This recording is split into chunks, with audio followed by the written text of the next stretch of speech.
Du coup, l'imitation gay, c'est quoi? C'est la droite ou la gauche? Qu'une voix petite aiguë ou c'est les deux? Non, ça fait le chien, ça. C'est... Oui, bon, je verrai. Bonjour à tous, chers amis de l'angoisse. Là, je viens de me faire déjà des tonnes d'ennemis parce que je viens de remarquer qu'on est en direct depuis déjà 20 secondes. Oh, je suis dans la merde. Ceci n'était en aucun cas donc une critique contre les gays, contre les homosexuels, personne que j'adore. D'ailleurs, la majorité de mes amis sont homosexuels. Voilà, donc je suis en train de m'enfoncer, c'est merveilleux. Bref, je vais avoir des pouces rouges à tout va, mais c'est pas grave, on garde le sourire. Le film du jour que je vais vous présenter est donc Poltergeist, un film iconique où bizarrement les personnages de la jaquette, comme vous pouvez le voir ci-dessus, ont l'air de ressembler, à s'y méprendre, blanc contre rose, à notre cher Saint-Capotin. Blasphémateur, alors comme ça, si ça parle de cul, c'est forcément de ma famille. Même si j'avoue que là c'est le cas, mais quand même, je ne suis pas qu'un grand braquemar, je suis la croix divine personnifiée qui vient rentrer entre tes croyances. Donc voilà, arrête de cracher sur le cinéma, en plus ce film il est cool, une bonne comédie, créée par la Familia, tu peux pas tester, wesh ma gueule, Jésus te reviendra dans les dents. Non, je ne critique pas ta famille, loin de là, Saint-Capotin, t'inquiète pas, c'est juste que ce genre de film, ça finit au pieu. Ça finira peu dans les annales, enfin dans les méandres de notre histoire, autant dire que on va pas... se prendre une gifle en le regardant. Est-ce que je rêve ou est-ce que tu collerais des annotations sexuellement agressives envers le peuple homosexuel? Power, on les aura les gars, on se laissera pas marcher dessus, personne nous enlèvera nos droits, amen. Non, il n'y a aucune allusion de second bord, pas la moindre. Bref, passons au résultat et ensuite passons au film.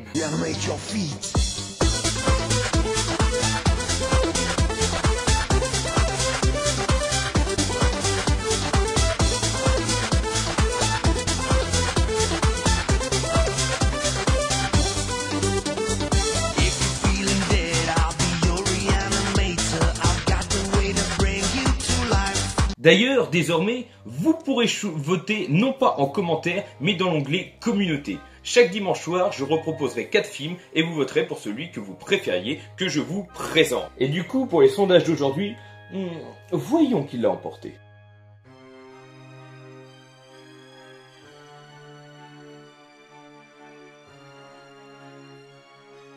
Eh bien, avec 52%, c'est le film A Cure for Life qui sera présenté la semaine prochaine. Ouais, mais enfin c'est un film récent quand même.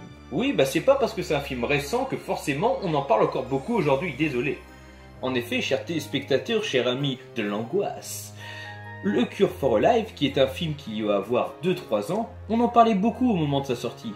Parce que ça faisait sensation, parce qu'on en disait du bien ou du mal, ou peu importe la raison. Mais maintenant, bah, j'en entends pas beaucoup parler. Même dans les collections, je le vois pas forcément souvent.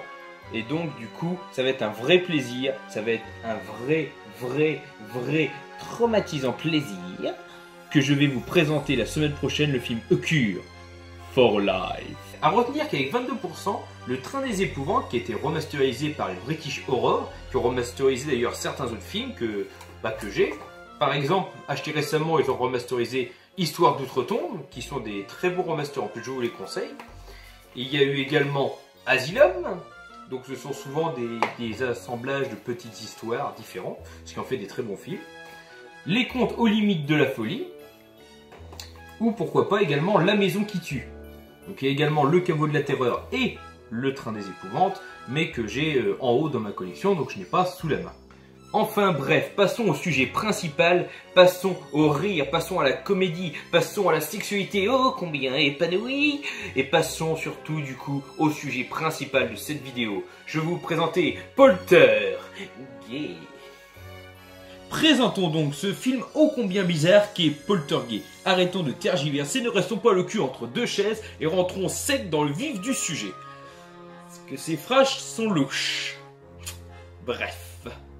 Tout d'abord, Poltergeist ne doit sa venue dans la catégorie horreur que parce que Wikipédia me le précise, car il n'y a strictement rien d'horrifique dans cette petite comédie française ô combien burlesque. Je ne parle pas souvent du titre, mais vous devez vous douter que Poltergeist est une parodie directe du film Poltergeist. Immense chef-d'œuvre du cinéma d'horreur réalisé par les non moins connus Steven Spielberg et Tobe Hooper. Oui, rien que ça, messieurs dames. Ce film aura le droit à 2 suites, à savoir Poltergeist 2 et 3, qui s'avèrent être des films intéressants, et également un remake en 2015 qui m'aura particulièrement personnellement déçu comparément à l'œuvre originale. Mais pour finir ma parenthèse, ce qui m'a le plus marqué dans Poltergeist, mine de rien, c'est la malédiction qui tourne autour. Car sa jeune actrice principale, ainsi que des membres de la réalisation, de la production, du côté artistique ou même des acteurs, sont morts quelques années après le tournage d'un de ces 3 films originaux. Pour revenir à Poltergeist, notre sujet principal dont je me suis légèrement écarté, il a été réalisé par Eric Laven. Il faut savoir que Poltergeist représentera le premier film qu'il réalisera. Suivra également des films sympathiques comme Incognito, Protéger et servir, ou d'autres qui m'ont beaucoup moins plu, comme le assez récent Retour chez ma mère avec Alexandra Lamy et Josiane Balasco. Il sera également scénariste à la télévision, notamment pour les Guignols de l'info et aussi la série H, dont il sera également le directeur artistique. La première chose qui m'a marqué quand j'ai acheté ce film, c'est son titre, Poltergeist. À savoir que ça annonçait d'office que le film allait être basé sur des relations homosexuelles, et dans le cinéma d'horreur, ce n'est pas chose courante. En effet, le seul film qui me vient en tête, c'est The Horror Picture Show, qui était un film précurseur, je trouve, quant à l'homosexualité dans le cinéma d'horreur, avec en vedette Tim Curry, que vous connaisserez tous pour être l'original ça, le clown Gripsou, le clown dansant qui a terrifié toute une génération par l'œuvre de Stephen King. Le second petit film venant en tête au niveau de l'homosexualité de la comédie d'horreur, c'est Lesbian Vampire Killers. Un film qui sort des sentiers battus où les adversaires, du moins les premiers ennemis, s'avèrent être des femmes lesbiennes vampires. J'avoue que niveau originalité à ce moment-là, c'était assez bien pensé. Poltergeist nous raconte donc l'histoire de Mark et Emma, un jeune couple hétérosexuel qui va emménager dans une ancienne maison. Ceux qui ne savent pas, c'est que cette maison est hantée. En effet, dans le passé de cette maison, il y avait dans la cave une boîte de nuit gay appelée l'ambigu. Malheureusement, suite à une erreur technique, une machine à mousse qui a malheureusement pris feu et mis l'incendie à la maison, 5 corps n'ont jamais été retrouvés. Et ces 5 corps, aussi exubérants qu'ils soient, hantent désormais les lieux et vont terrifier toute la famille. Toute la famille. En fait non, juste Mark, parce que c'est le seul qui peut les voir. Et c'est justement là que va se baser tout l'humour du film. Mark, incarné par Clovis Cornillac, mais on va y revenir plus tard, va tout faire pour faire comprendre à sa femme qu'il voit des fantômes quitte à être pris pour un fou, ce qui au final va être le cas, parce que sa femme ne les voyant pas, elle va plutôt penser qu'il commence à devenir homosexuel, ce qui nous amènera à des scènes vraiment désopilantes. Malheureusement, à cause de ces fantômes, créant aux yeux d'Emma des hallucinations qui pourraient correspondre à une homosexualité refoulée, elle va décider de quitter Mark, qu'elle considère en train de tomber dans la folie. Nos 5 membres ectoplasmiques touchés par la dérive de Mark vont tout faire pour faire en sorte qu'Emma revienne dans ses bras. Et c'est là qu'on trouve le côté familial, le côté touchant de ce film qui n'est en rien pourtant de l'horreur. C'est plutôt une comédie familiale fantastique. Et comme vous le doutez bien, à la fin tout termine bien. Guimauve, chantilly, macarons, fantômes et chocolat, je vous aime putain. Emma, quant à elle, est incarnée par Julie Depardieu.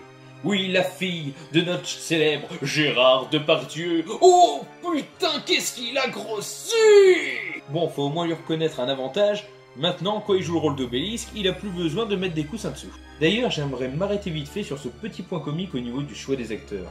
Sachant que Clovis Cornillac incarnait Astérix et que Julie Depardieu est la fille de Gérard Depardieu qui lui incarnait Obélix.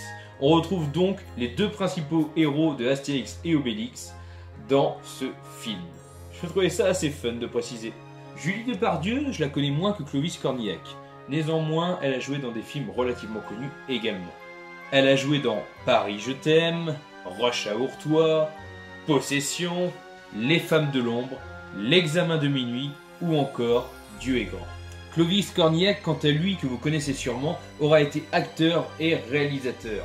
Mais en tant qu'acteur, il aura joué notamment dans Bryce the Nice et Bryce the Nice 3, l'inspecteur Valentin dans les Brigades du Tigre, Un long dimanche de fiançailles, Faubourg 36, Eden Log et bien sûr Astérix dans Astérix et les Jeux Olympiques. Et comment ne pas finir ce casting sans parler de nos chers 5 ectoplasmes dansants à paillettes. Vu que je ne veux pas que la vidéo dure trop longtemps non plus, je ne citerai qu'un ou deux films avec chaque acteur. Tout d'abord, nous avons Lionel Abelansky, que je connais beaucoup pour ses seconds rôles.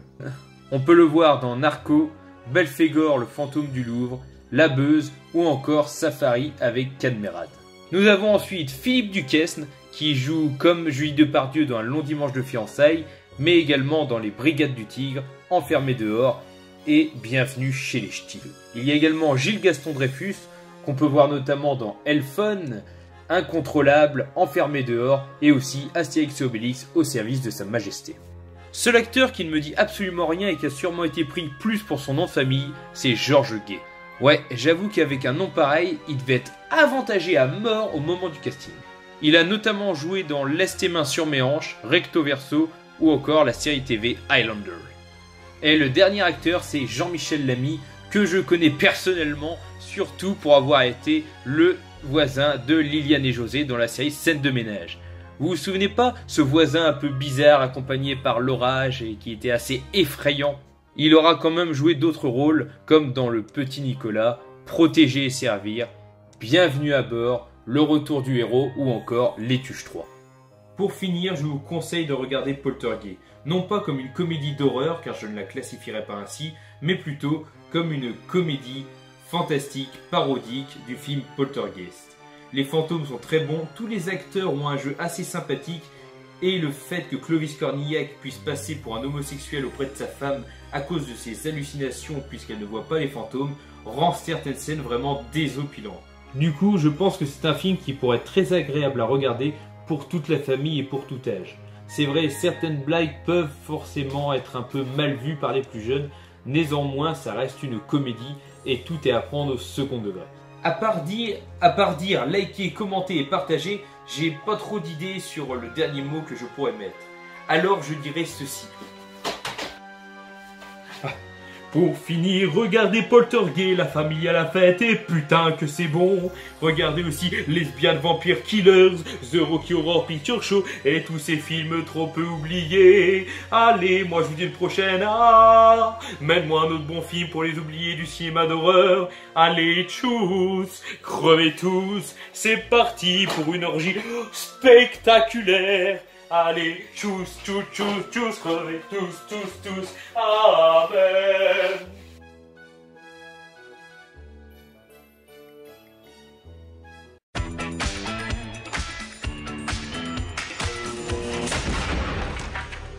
On vient d'emménager dans une nouvelle maison. Elle est belle.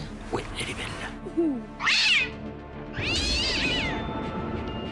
Il me faudrait une lampe torche.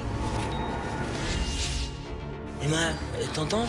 Il est des musiques, Rasputin, Nanatana, la machine. Je vois des hommes. Ils essayent de me mater quand je suis à poil. Vous travaillez dans quel domaine? Les chantiers. Donc vous ne fréquentez que des hommes. Ah oui, oui.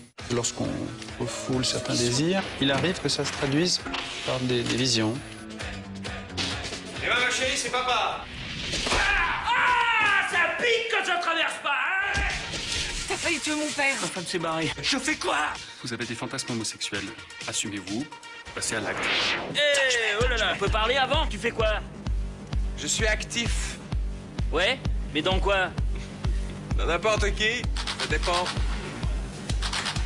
Ah.